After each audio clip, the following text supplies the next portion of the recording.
Lena sat on the bed, grinning up at Frank as he stood over her. She yanked his shirt out from his pants, unbuttoned it and tossed it aside. She started planting soft kisses on his stomach and chest, and Frank closed his eyes and let out a slight moan. Lena leaned back, still smiling, and Frank clutched her shoulders tightly to steady himself as he tried to catch his breath. She took the chance to get undressed and join him on the bed, holding on to his hair. She pulled Frank closer and kissed him deeply before saying she wanted more. Frank didn't hesitate. He got into position and made his move, holding her close for a few moments before collapsing completely exhausted onto the bed beside her. They both lay there gasping for air for a few minutes. Then they got up, showered in the guest bathroom and dressed to head back to. Before leaving the room, Lena pulled Frank in for one last kiss. "Listen, that was great, but we can't keep doing this," Lena said. "You said that last week too, but you know you can't stay away. Things will calm down eventually. I don't want to lose Emily either." At that point, I had seen enough.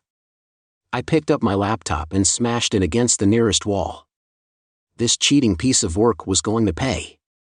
As for Frank, if I ever got my hands on him, it would be the end of him.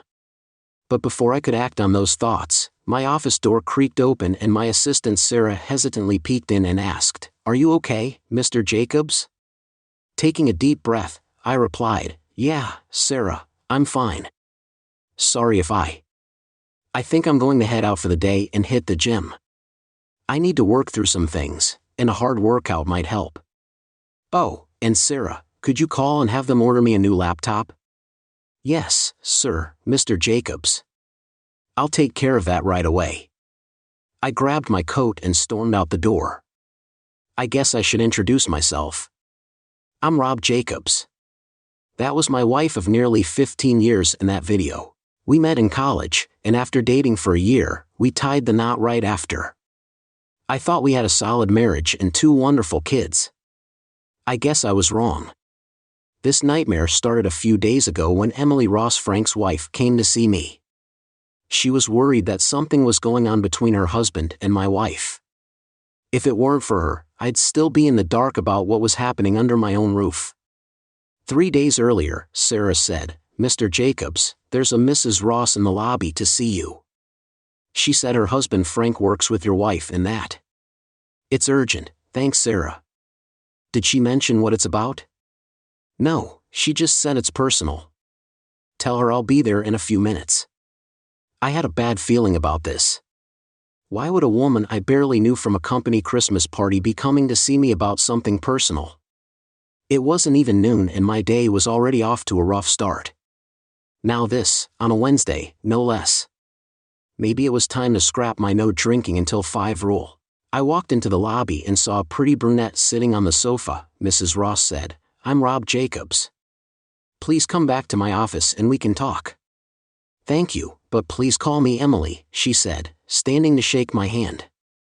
"Okay, well, follow me, Emily, and feel free to call me Rob," I replied, leading her around the corner into my office and shutting the door. "Please have a seat and tell me what's on your mind," I said, motioning to the sofa in the corner of the office as she crossed the room. I couldn't help but notice how stunning she was. Emily Ross had shoulder-length black hair, and while some might say she was a little curvy, I thought she looked just right. Her hair was long and black, and while some might say she was a little curvy, I thought she looked just right. I took a seat in one of the chairs facing the sofa and noticed her hands were trembling as she tried to gather her thoughts.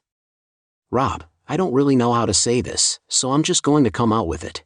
I believe I'm reaching out because I'm hoping you can help me prove that my husband is having an affair with your wife. I don't know if you've had any suspicions, but I can show you what I know and we can go from there if you're okay with that." She was not only beautiful but clearly out of her mind. I didn't know her husband well. I knew Lena. She was the last person I thought would cheat on me and our kids. I figured the only way out of this was to hear her out and try to convince her she was being paranoid. "Well, Emily, you'll have to excuse my skepticism, but that's really hard to believe. Show me what you've got and let's see." I told her. She took a few deep breaths to calm herself, then began. "Last Saturday, I was running some errands in town and decided to surprise Frank at the office to see if he wanted to grab lunch. When I got there, he wasn't around. I asked around and they told me he left for lunch at about 11:30 a.m. I thought that was strange, as I'd packed him a lunch that morning like I always do. Maybe he was out running errands, so I tried to call him to see if he wanted to meet up, but he didn't answer. I could see tears welling up in her eyes, so I just wanted to get her through this story and out of my office before she started crying. I gave her a box of tissues from the table and asked, "So where does Lena come into this?" She wiped her eyes and nose before continuing. When he still hadn't returned my call, I started to worry because that's not like him.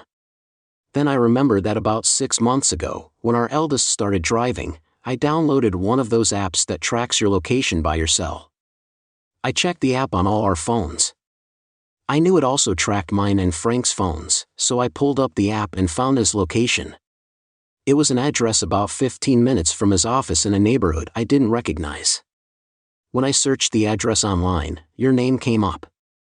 I remembered you and your wife from the Christmas party. I still wasn't convinced that Lena and Frank were having an affair, but this definitely looked suspicious. I figured I'd have to ask Lena about this later, so Emily, I asked, "Did you ask him why he was at my house in the middle of the day?" "No, but let me finish. This app also tracks where you've been for the past 90 days. I pulled up Frank's history and found that he's been going to your house every Thursday for the past 3 weeks. He'd leave his office around 11:30 a.m. I get to your house around 11:45 and stay there until about 1 p.m. And then he went back to the office. That's when I figured out what was going on. When I asked him that evening why he hadn't called me back, he said he was with a client. There's only one reason I can think of for him to lie to me like that."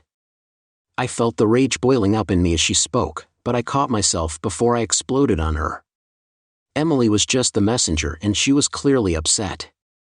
I took a few deep breaths to calm down, then it hit me. If she was right, the security system history could confirm it. I pulled up the system on my phone app and scrolled back 3 weeks. There it was. Lena had disarmed the system at 11:45 a.m. and then rearmed it at 1 p.m. I then scrolled through to find corresponding entries at the same times for the next 2 days, but nothing suspicious before 3 weeks ago. Emily just sat there quietly crying while I paced the floor trying to figure out what to do. Then it hit me. I picked up the phone and called my friend Tom Patterson. "This is a last-minute request, but could you come over to my office as soon as possible? I've got an urgent situation and I need your help." Tom said he'd be there in about 10 minutes. I told Emily that Tom was my security system contractor. I develop residential and commercial properties, and Tom handles the security for all my. My plan was to get photographic proof of whatever was going on before confronting Lena or Frank. Tom arrived as promised, and after I told him the situation, he laid out exactly what we needed to do. He said we should make sure this is what we want. "Rob, once you see the pictures, you'll know. You've got to see these pictures. They're going to stick with you." I looked at Emily, who was nodding along, so I told Tom, "Let's do this. Let the chips fall where they may." Tom explained that my current security system wouldn't be much help. The cameras inside the house were motion activated, but only when the system was armed. He said he could install some tiny high-def cameras in whichever rooms I chose that would give us crystal clear video and audio of everything going on in those rooms. I gave him the green light and he promised to get everything installed the next day after Lena left for work. The plan was to put cameras in the master bedroom, the guest bedroom and the great room. Tom said he could set them up to give us a 360 degrees view of those rooms. The cameras would be motion activated and capable of filtering the light automatically for perfect pictures anytime, day or night. They transmitted a signal to a receiver that Tom installed them in my attic, and I could watch them via a phone app. The video would also be saved in the cloud in case I needed it later. Now all we had to do was wait a couple of days and see what we found out.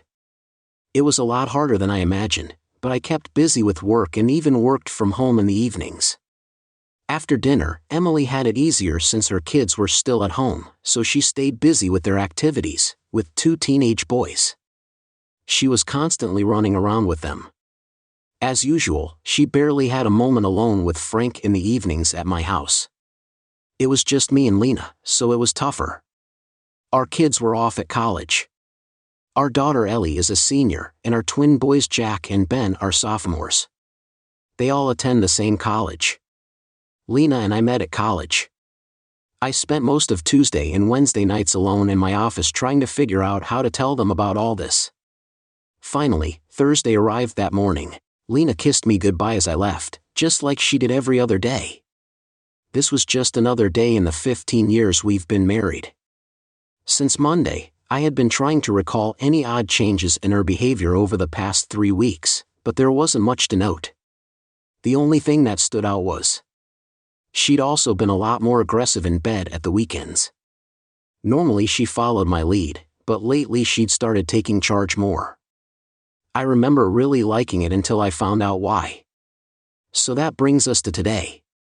After the lovebirds left my house, I downloaded the video to my laptop, emailed a copy to Emily Ross and sat down to watch it in my office. Now I just had to figure out what to do next. Preferably something that wouldn't land me in jail on my way to the gym. I called. My lawyer, Nick Walters, filled him in on everything. He said he'd draw up divorce papers, filing on the grounds of adultery. In our state, it usually takes about 12 months to finalize a divorce, but there's a loophole for adultery that allows you to finalize it in just 3 months. I wasn't planning to drag this out. I also made one more call to my good friend James Davis, who just happens to be the regional vice president at the bank where both Lena and Frank Ross work. I've used James to finance almost all my projects over the past 15 years, and he owes me a lot of favors. I intended to collect on a few of those favors. I explained the situation to him and told him I'd send him the evidence. I expressed my confidence that he'd handle things appropriately for 2 employees engaged in a sexually inappropriate relationship during work hours. He assured me he'd take care of everything and that I'd be completely satisfied with his actions. After a long, hard workout and a shower, I couldn't put this off any longer. I had to face Lena at some point. On the way home, I played a playlist from my phone and tried to use some techniques I learned years ago in college while prepping for big football games. These techniques had always helped me clear my mind and focus with laser precision on the task at hand. I pulled into the garage and parked in my usual spot before heading into the house, where I found Lena. The kitchen was a hive of activity as she prepared dinner, just like every night. "Hi honey, how's your day?" she asked, smiling at me over her shoulder. Awful, I grunted, dropping my briefcase and heading to the bar for a drink. "Oh honey, I'm sorry. Anything I can do to help?" she asked, as a matter of fact. "Take a break and come into the den with me for a second." "I need you to look at something," I replied. She came in and slid beside me on the sofa, rubbing my thigh with her hand. "Okay, baby, what exactly?" "Do you want to see that I took out my phone, opened the video app, turned up the volume and hit play before I gave her the phone?" She watched the black screen for a second before a look of horror crossed her face as she saw herself and Frank. She mumbled, then panic set in as the scene unfolded on my phone. "Oh no," she cried, dropping my phone on the floor. "Baby, I can explain. It's not what you think." That was it. All my patience and self-control vanished. I lost control and let all my frustration from the past week out. I was really angry. "I just wanted to know what you think you need to explain." "I don't think you have to explain anything to me." The video was clear. It's obvious that I'm married to a liar and cheat. She cares more about herself and her job than she does about her husband of 17 years or her kids. "Is there anything else you want to explain?" Once I'd calmed down, I noticed she was sobbing into her hands. "Rob, I know I messed up big time, but please don't call me those horrible names. I'm so sorry. Can I make it up to you somehow?" "I didn't call you names, I was just stating facts. You've been lying since you started your fling with that jerk. The video proves that once again. Refer to it if you need to. Dear Rob, please explain how I'm calling you names. As for being sorry, the only thing you're sorry about is getting caught. You didn't look sorry while you were getting it on with that jerk." My face was flushed, and I could feel my heart racing in my chest. I closed my eyes and took some deep breaths to calm down before I had a heart attack. When I opened my eyes, Lena was curled up in a fetal position. I was sobbing. "Okay, Rob," I whispered to myself, "get it together, just explain our options and get the hell out of here." "Listen, Lena, I just want you to be clear on your options at this point. Nick is drawing up divorce papers as we speak. You'll be served next week and you'll need to take them to a lawyer to review. I think I'm being fair in what I'm offering, half the equity in the house, half the retirement accounts, and you've got 2 weeks to sign them and avoid going to court, where you'll be forced to play that video for the whole world to see, including your parents and our kids. It's your choice now. I'm going to leave, so don't call me, don't text me, and don't email me. In fact, if you see me around town, turn and go the other way because I don't even want to see your face. Is that clear?" I got up, went upstairs, packed some clothes, and headed to my car. "I'll send someone to get the rest of my things. You can stay here until the divorce is final. I can't stand the thought of being in this house after what you've done to it." I paused for a moment, looking back at my home of 12 years, and then slammed the door, leaving her sobbing on the sofa. When I left, I drove straight to the apartment that my secretary, Sarah, had arranged over the past few years. Every time my company develops an apartment complex, I make sure to include 4 to 5 furnished apartments in each development to rent as short-term executive apartments. Our area has a lot of foreign companies, and many of them have managers from their home offices come to town for several months at a time. These units have been really popular with these companies and usually rent for about 4 times the normal lease rate of the other units in the complex. Who would have thought I'd end up living in one of these units? I opened the door, dropped my bags in the entryway, and collapsed.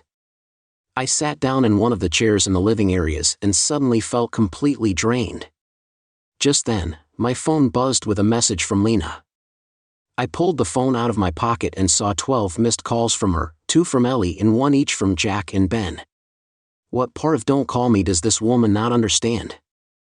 I quickly deleted all of Lena's calls before hitting the button to call my daughter back. "Daddy, are you okay?" she answered.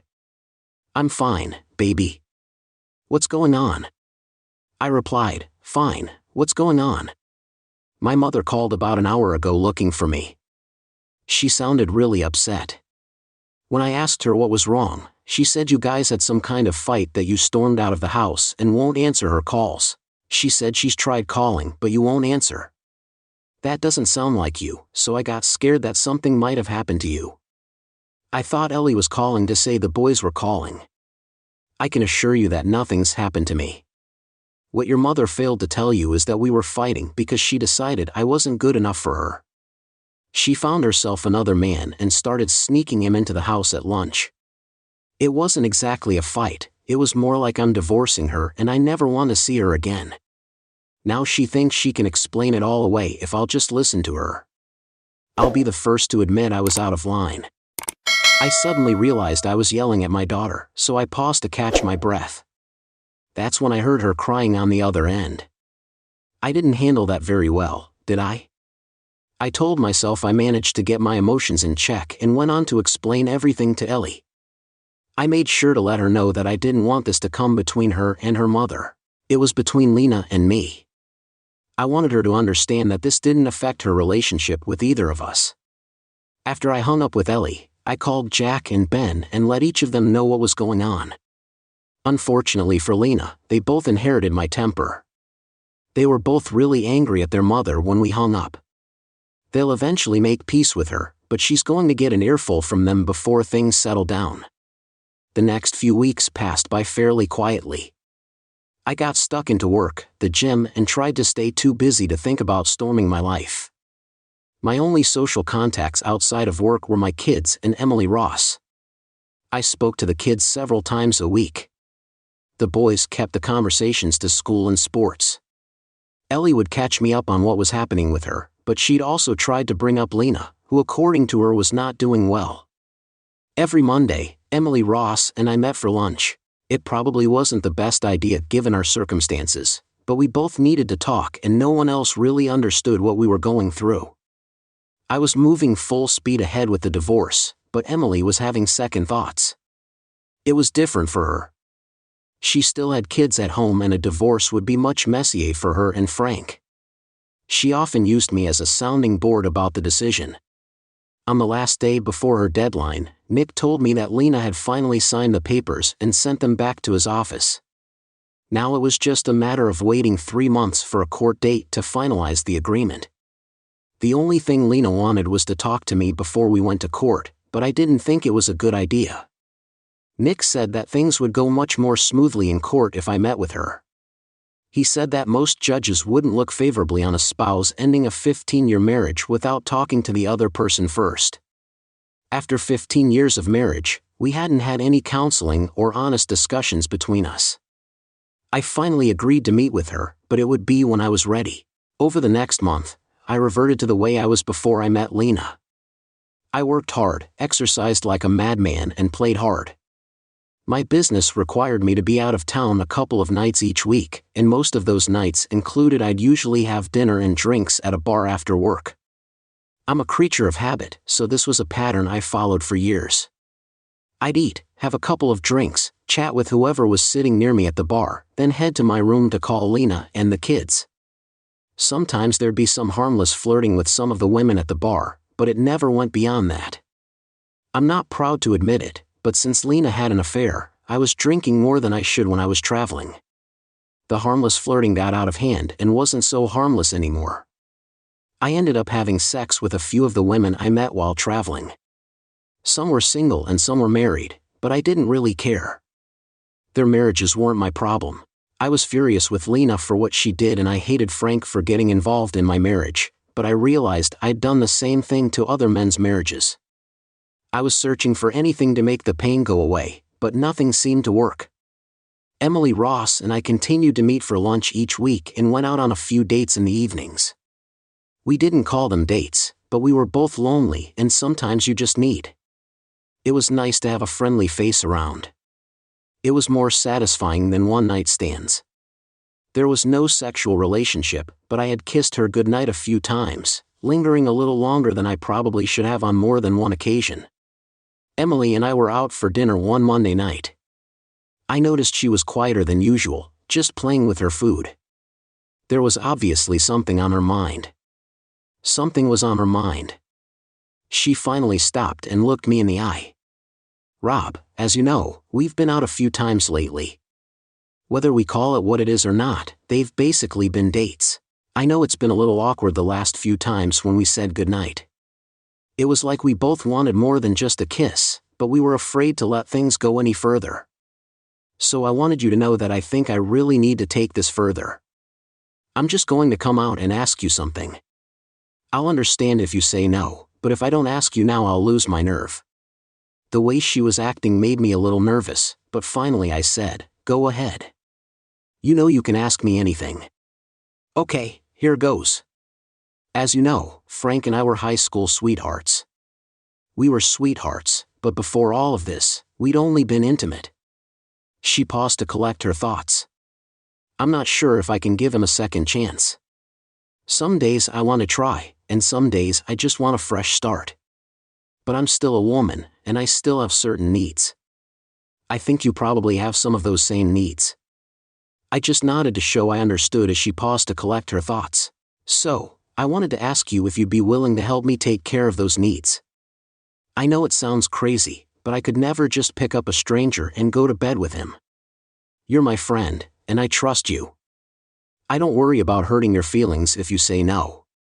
I'll understand, but I really think this is something I need, and maybe it would be good for you too." In my life, I'd never expected to be asked that question. I thought about how to respond before speaking. "Emily, I'm flattered that you'd feel comfortable enough to ask me to help you with this. Please don't think I'm not interested. I think you're absolutely stunning. I've been attracted to you since you first walked into my office. My first instinct is to say yes, but I really need some time to think through all the implications before I give you a final answer. How about I call you in the morning with my decision? I know this is a huge favor, and I can certainly understand if you decide not to do it. I didn't know who else to turn to after we finished our meal and talked a little more before it was time to go. I promised to call her first thing in the morning with my answer. I already knew I was going to say yes as soon as she asked. I'd been imagining what it would be like to be with her for weeks now. I just needed to convince myself that I could do this and then walk away.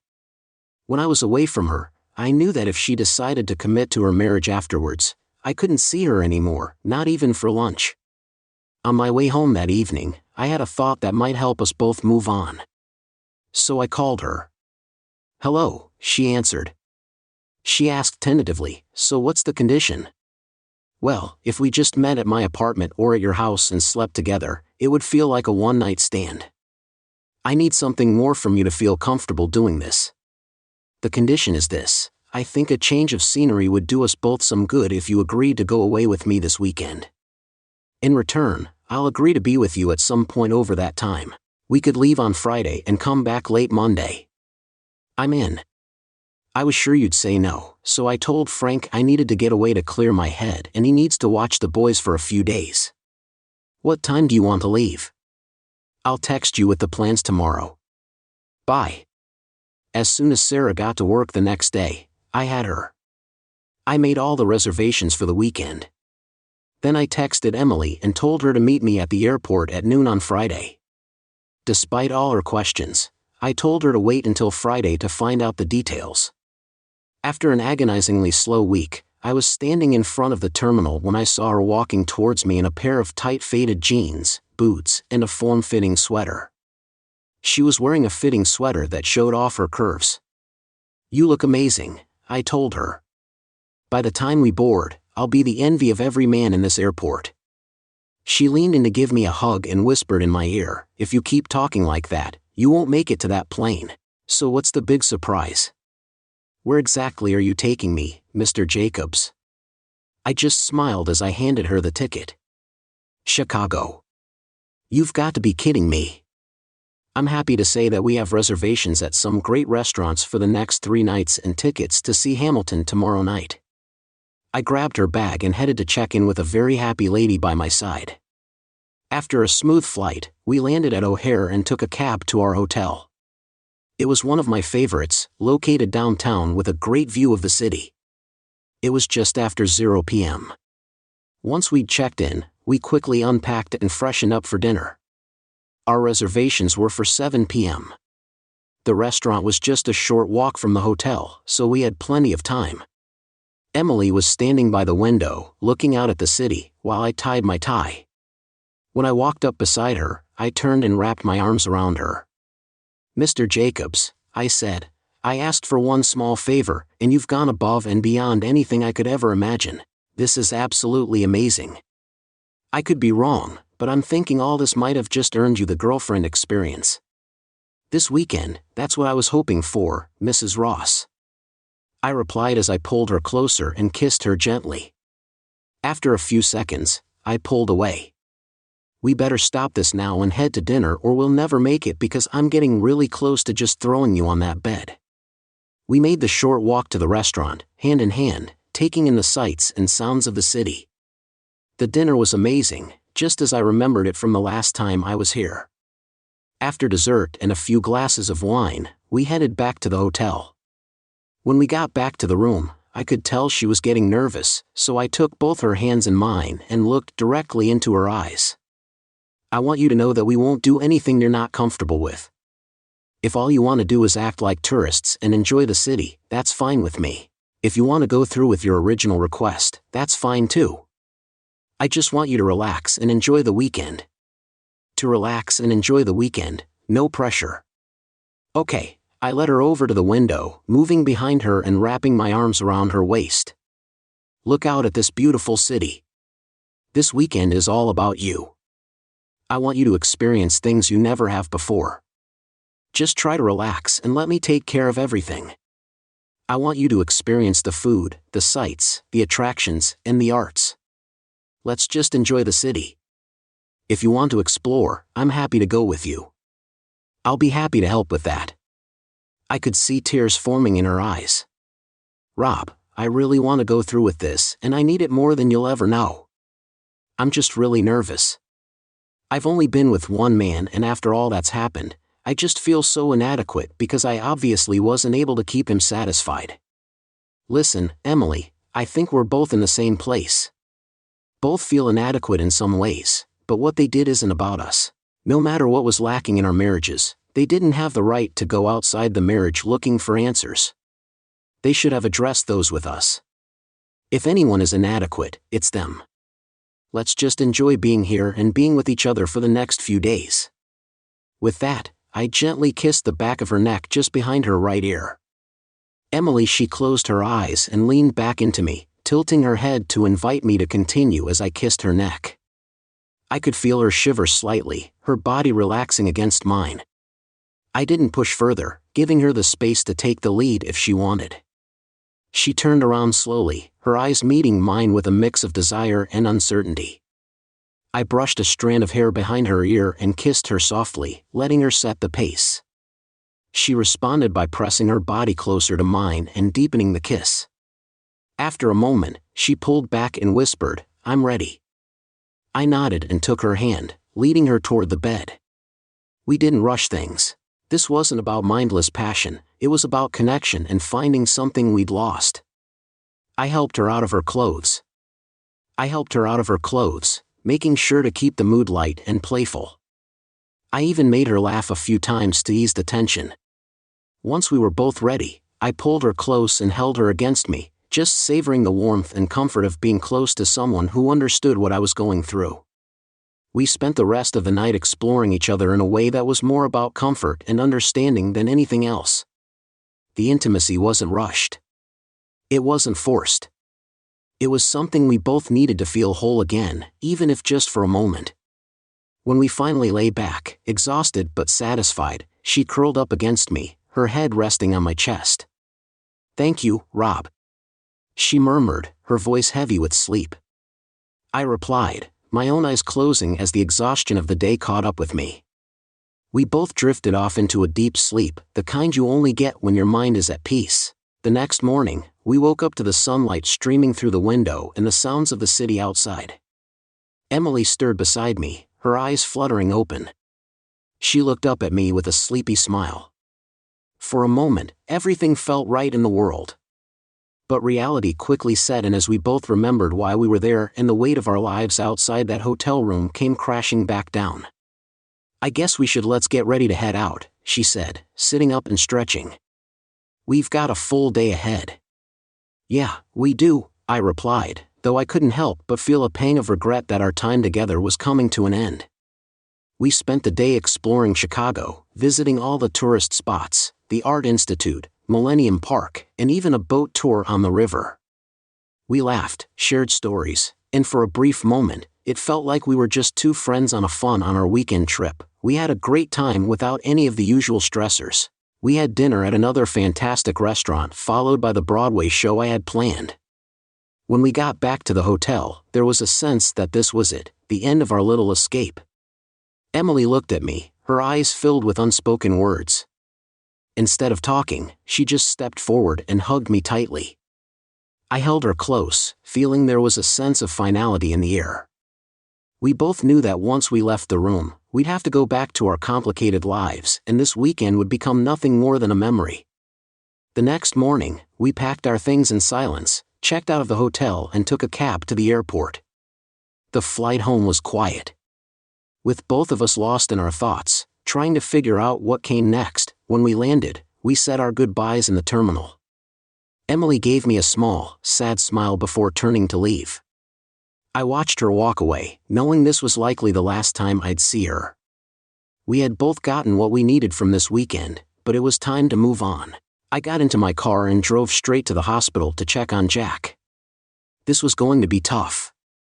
It was tough seeing Lena again and facing the reality of our broken marriage, but I knew what needed to be done when I arrived at the hospital. I found Jack's room and took a deep breath before walking in. As soon as I entered, Ellie rushed over and hugged me tightly.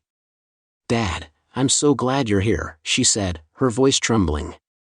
I nodded, looking over at my son, who was lying in the hospital bed, pale and groggy from the pain meds. Lena was sitting beside him, looking just as exhausted as he was when our eyes met. I could see regret and guilt written all over her face, but I wasn't there for her. I was there for my son. I walked over to Jack's bed and gently placed my hand on his shoulder. "Hey buddy, how are you feeling?" I said. "Like I got hit by a truck," he muttered. I gave him a weak smile and said, "You're a tough guy, Jack. You'll be back on your feet in no time." I tried to sound confident, even though I was really worried about him. For the next hour, I stayed by his side, talking with him and Ellie, trying to be the strong, supportive father they needed. Lena didn't say much, and I was grateful for that. I didn't want to have a confrontation in front of our kids. Eventually, visiting hours ended. I knew it was time to go, so I told Jack I'd be back the next day to check on him. I gave Ellie a kiss on the forehead and nodded to Lena before walking out of the room. As I walked down the hallway, I felt a strange sense of relief. I knew what I had to do and I was ready to face it head on. Lena and I had one final conversation to have before I could close this chapter of my life for good. The next morning, I showed up at the house at 8 a.m. I was there at 8 a.m. Lena had made breakfast, just like we'd agreed. After we ate, we sat down on the patio to talk. She started by apologizing again, but I wasn't interested in hearing her excuses. I let her talk, but my mind was already made up when she finished. I simply told her the truth. I couldn't forgive her for what she'd done and I didn't want to be with her anymore. She cried, begged, and pleaded, but I stood my ground. I wasn't going to let her manipulate me into staying in a marriage that was already over after that conversation. I felt a sense of closure. The divorce went through smoothly and I moved on with my life. I focused on my work, my kids, and rebuilding my life from the ground up. As for Emily, we kept in touch for a while but eventually we lost touch. She needed to figure out her own life. And I needed to do the same. We had shared something special, but it was time to let it go. Looking back, I don't regret what happened. It wasn't the life I had planned, but it was the life I had been given, and I did the best I could with it. I came out stronger, wiser, and more determined than ever to never let anyone take advantage of me again. Thanks for sticking with me through this journey. Sometimes things don't go as planned, but unexpected twists and turns can lead you to something even better. What would you do if you found yourself in Rob's shoes? Could you walk away and start fresh, or would you seek revenge? Let us know your thoughts in the comments below. Don't forget to like, share, and subscribe for more. I'm sharing this story with you because it's relevant to what we're discussing.